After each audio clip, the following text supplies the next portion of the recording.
'Di ba mahirap po yung laban nila. At kailangan para lumagay ka at maging, kaposisyon mo si Marcoleta, kailangan may tapang ng apog ka at may kapal ng muka. Biruin mo, alam mo na naka-record at alam mo na merong mga iba't ibang mga media ang may hawak ng mga yon. Pero sasabihin mo pa din, "Wala akong sinasabing ganyan." Hindi hindi ko sinabi yan. Oh, 'di ba? Ang hirap nun, mga bossing. Balikan natin yung mga DDS. Simulan natin kay dating Pangulong Duterte. Bangag si Marcos. Gumagamit ay pinagbabawal na gamot si Marcos. Sinabi niya yon, di ba, sa mautog nila. Nando si Amy Marcos. Kinabukasan, binawi. Sabi, wala akong sinabing ganyan. Antibiotic lang man ang sabi ko, patayin ako ni Marcos niyan. Di ba? Sinabi niya yon. Sino ang sumunod? Si Baste. eh pag pagka kami ni General Torre, magsuntukan kami, bubugbog ko yan. Sa lalaki ho, pagka ganun ang sinabi mo sa kapwa mo lalaki, papatulang ka niyan, papalagyan. Ibig sabihin nun sa mga lalaki, miski babae sa babae. Ibig sabihin nun, paghahamon yung sinasabi mo. O, nilatagan ng boxing ring. Tapos lumipas yung linatagan ng boxing ring, bumiyahe ng Singapore. Pagbalik galing Singapore, hindi ko naman siya hinamon. Di ba? Pag may nangyari sa akin, may inutusan na ako. Patayin si Bongbong Marcos, patayin si Lisa Araneta Marcos, patayin si Martin Romualdez. Sino nagsabi nun? Kinabukasan ano sabi? Wala namang pagbabanta sa buhay o wala namang pagbabanta ang sinabi ko. Mahilig sila sa ganyan. No? Yung kahit may record na, kahit alam nilang kayang isupalpal sa mga pagmumukha nila, yung video na na-record galing sa kanila, itatanggi pa din nila, mga bossing. There is law such as West Philippine Sea Marcoleta. At eto nga, yung huli, i-give up ang KIG na sinasabi niyang wala siya sinabing ganon. Nakita niyo ang mga DDS, di ba ho? Sabi ni Legazpi, DDS, puro lang daldal, mga duwag naman. Oh. Ngayon ito, mga kababayan, Bosita, versus Pulong Duterte. Pwede mo ba natin sabihin na ganon? Bosita versus Pulong Duterte. Kasi merong sinasabi si Pulong na nanigaw daw po si congressman o dating congressman Bonifacio Bosita ho, mga kababayan, doon sa bayan ng Davao. Ako ho, nakakasama ko dati yan. Kumparing buo ko si Congressman Bosita, no? Ex-Congressman Bosita, no? Kapag ka nakaharap nyo yan, mga bossing, pag nakasama nyo yan, pare, pag uwi ko, inuman tayo. Kung nanonood ka man. Pag nakaharap nyo yan, napakalumanay ng boses niyan. No? Galit na yan parang ang hina-hina pa din ng boses. Pare, ano sabi mo? Ganun pa nga yata ako nung nagiinuman kami. Hindi ko nakitaan o malayo doon sa pagkatao ni Congressman Bosita yung sumigaw ho.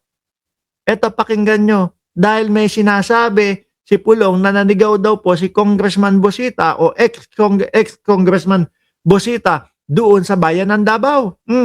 Umiksena at nanigaw. Atras ko. Pinaiimbestigahan ni dating Congressman at retired Colonel Bonifacio Bosita ang alegasyong umiksena at nanigaw daw siya sa Davao City Hall. Hindi naman daw kasi ito nangyari, taliwas sa puna ni Davao City Representative Paolo Duterte. Yan Kasi lalo na doon sa mga vlog ni Congressman Bosita, no? Talagang sumasagip ho yan ng mga kapwa natin, mga riders. Ang advokasya niya is sagipin yung mga nagmamaneho, yung mga driver, yung mga rider sa mga maling huli ho. No? Ngayon, ang ginagawa niyan, mga bossing, alam niyo, pinag-aaralan niya muna lahat. No? Tama ba tong rider na to na nagsusumbong sa akin?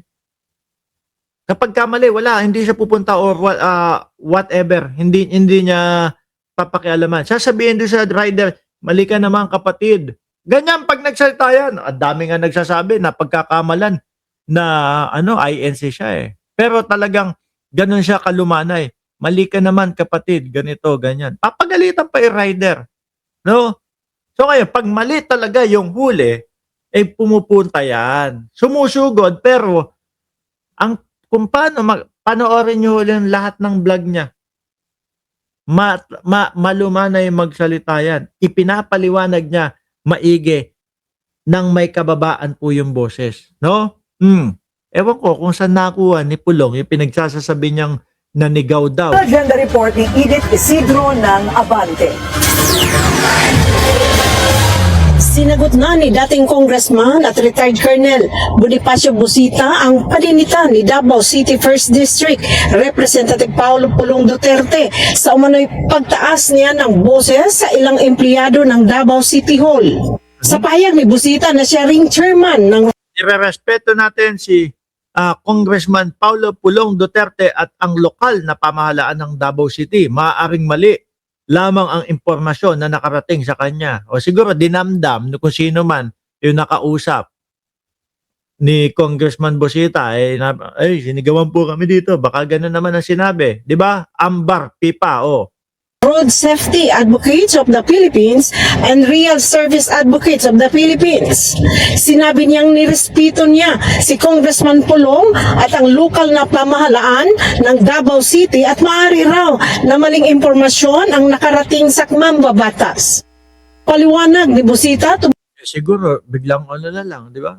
Ano sabi dito? Hinahamon ka namin, Sir Colonel RSAP Action. Kung totoong meron kang malasakit sa motorcycle community, punta ka sa Davao City. Mugun lang siya sa mga rider na Davaoenos kaugnay sa sinasabing paghuli sa mga motorsiklo sa aftermarket and muffler. Nakipag-ugnayan din daw siya sa opisina ng mayor at vice mayor para mag-courtesy call pero wala raw sila noon ayon sa kanilang staff. Git ni Busita, kailanman ay hindi raw siya nanigaw o nambastos ni numan kahit na suspect o criminal pa. Correct. Ako naniniwala ho ako dyan. May kababaan ho itong tao na ito. Kumbaga kababaan, ang boses niya malumanay ho eh. No, kaya imposible hindi ako naniniwala kay Pulong. At para malinawan ang isyu, hiling ni Busita na paimbestigahan ni Congressman Pulong ang insidente at handa raw siyang makipagtulungan dito. Kapag mapatunayan sa investigasyon na mali siya, handa rin daw si Busita na humingi ng tawad sa mambabatas at sa mga Davao. May mga CCTV camera kayo dyan. Di ba? Ilabas ninyo. Ipakita ninyo. Iparinig nyo sa pamamayang Pilipino kung talaga bang nanigaw yung si Congressman Busita. No? Ganyan lang naman yan eh. News. Matatandaan sa isang Facebook post, sinabi Tandaan sa isang Facebook. ni Pulong na nakapagtataka dahil sa laki ng Pilipinas. Sa Davao pa raw napiling obiksina si Busita. At kung gusto raw ni Busita na isulong ang kanyang advokasya, dapat idaan ito sa dialogo at hindi sa drama. Sinabi rin ni Duterte sa post na bukas ang lokal na pamalaan sa konsultasyon pero hindi sa sigawan at kayabangan. Si Busita ay dating kinatawan ng One Rider Party List. Saya, hindi. Si Congressman Busita, kung maalala ko, alam ko hindi siya lumagda o pumirma doon sa impeachment ni Vice Presidente. Yan lang yung pagkakaalam ko, ha? Kayo inaaway nila. Bahala kayo dyan. Anyway, mga boss, chipa mo, sir. Ako'y magpapaalam na po. Ganap na alas 11:28 ngayong gabi, ngayong umaga dyan sa Pilipinas. Maraming salamat and God bless po sa ating lahat.